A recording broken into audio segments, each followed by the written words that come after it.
kotoran ayam, kotoran kambing, itu wudunya nggak batal. Sudah tahu belum nih? Jadi hewan yang boleh dimakan dagingnya, kalau kita keinjak kotorannya, wudunya nggak batal, cukup dicuci. Karena najisnya secara maknawi, secara makna, dia hanya najis di fisiknya tapi tidak menajiskan.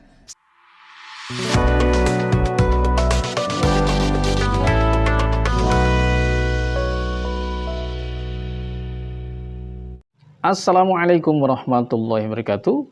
Sobat sekalian, bagaimana kabarnya? Mudah-mudahan dalam keadaan sehat walafiat tanpa kurang suatu apapun, dimudahkan segala urusan. Amin ya robbal alamin. Ya, keterangan dari Ustadz Khalid Basalamah tentang pembagian najis ini cukup membingungkan ya. Beliau sampaikan tentang pembagian najis, ada najis secara maknawi dan ada najis secara hisi. Kemudian berikan contoh, termasuk najis maknawi yaitu kotoran-kotoran hewan yang halal dimakan dagingnya. Seperti kotoran ayam misalnya ya, ketika terinjak di kaki kita, maka tidak membatalkan wudhu kita. Karena najis kotoran ayam itu termasuk najis yang maknawi. Coba kita lihat sekali lagi keterangan dari Ustadz Khalid Basalamah ya. Kotoran ayam, kotoran kambing, itu wudunya nggak batal. Sudah tahu belum nih? Jadi hewan yang boleh dimakan dagingnya, kalau kita keinjak kotorannya, wudunya nggak batal, cukup dicuci. Karena najisnya secara maknawi, secara makna, dia hanya najis di fisiknya tapi tidak menajiskan. Sama hukum dengan alkohol, bolehnya memakai parfum yang beralkohol, itu karena dia najisnya maknawi. Najis di zatnya tapi tidak menajiskan. Ya, begitu kurang lebih penjelasan dari Ustadz Dr. Khalid Basalamah ya. Yang diantaranya mengkategorikan seperti kotoran ayam ini termasuk najis maknawi. Najis secara fisiknya, secara dzatiyahnya mungkin maksudnya ya, tetapi tidak menajiskan. Ini juga kaidah yang membingungkan. Maksudnya tidak menajiskan itu bagaimana? Najis kok tidak menajiskan ya? Dari mana Anda mendapatkan keterangan najis maknawi itu najis secara fisiknya, tetapi secara maknanya bukan najis, sehingga tidak akan bisa menajiskan. Kalau najis secara maknawi, ya seharusnya najis secara makna. Secara dzatiyah, secara fisik, berarti dia bukan najis, Pak Khalid. Jadi Anda kebalik-balik tuh penjelasannya. Ya. Seperti tai ayam, ini sudah betul Anda katakan, secara fisik najis, tetapi kalau Anda mengkategorikan tai ayam sebagai najis yang maknawi, ya Anda salah total. Karena takrif yang Anda bangun, istilah yang Anda bangun itu sudah salah. Kok najis maknawi, kok dimaknai najis secara fisik, secara dzatiyah. Nah, ini keterangan yang membuat kita, mungkin seluruh orang Indonesia menjadi bingung. Saya yakin keterangan Ustadz Khalid Basalamah ini juga tidak sesuai dengan keterangan ulama-ulama beliau, ulama-ulama salafi yang di pusatnya sana ya. Coba kita tengok di website resmi. Di situ ada pembahasan yang diawali dengan pertanyaan tentang perbedaan antara najis hisi dan najis maknawi. Saya bacakan keterangan yang saya dapatkan dari laman resmi ya, punya salafi ini ya.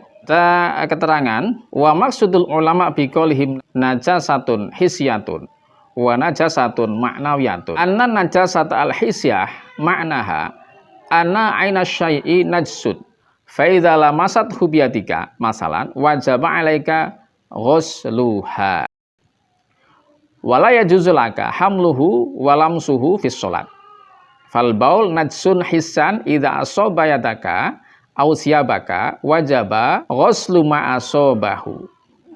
Bahwa najis itu benar ada dua pengelompokannya. Yang pertama adalah najis hisi ya, hisiatan, najis kategori hisiatan. Maknanya apa? Makna najis secara hisi yaitu anna aina syai'i najsun, yaitu segala sesuatu yang fisiknya, yang ainnya, yang bendanya itu adalah najis. Secara fisik ya, secara dzatiyah, secara benda itu najis. Ini namanya najis hisi ya. Ketika tersentuh tangan kita, misalnya najis hisi ini, maka wajib bagi kita untuk membasuhnya. Nah, ini ya Ustadz Khalid ya. Kalau tai ayam tadi ya ini ya bukan najis maknawi, najis hissi ya. Wala juzulaka hamluhu walam suhu sholat. Nah, maka tidak boleh dibawa untuk sholat. Artinya sholat kita akan menjadi batal ketika membawa najis atau tersentuh najis. Kalau tadi dikatakan wudhunya tidak batal ketika terkena najis, memang benar ya, tidak membatalkan wudhu, tetapi itu nanti membatalkan sholat. Sebenarnya kalau Ustadz Khalid Basalamah ikut pendapat yang mengatakan kalau kotoran hewan dari hewan-hewan yang halal dimakan ini nggak najis, ini malah lebih aman ya daripada malah salah tadi ya menentukan najis hissi dan najis maknawi tadi ya. Jadi ada beberapa ulama yang mengatakan kotoran-kotoran dari hewan yang halal dimakan dagingnya ini tidak najis. Saya ambilkan sumbernya dari kitab I'anatul Thalibin.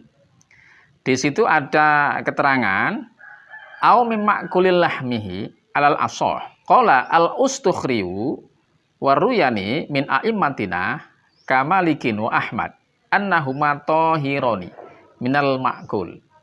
Ya, ada pendapat bahkan dari kalangan ashab Syafi'i, walaupun ini pendapat yang lemah ya, dari Imam Al-Ustukhri, ini salah satu ashab Syafi'i juga ya. Kemudian Imam Ar-Ruyani juga merupakan salah satu ashab Syafi'i.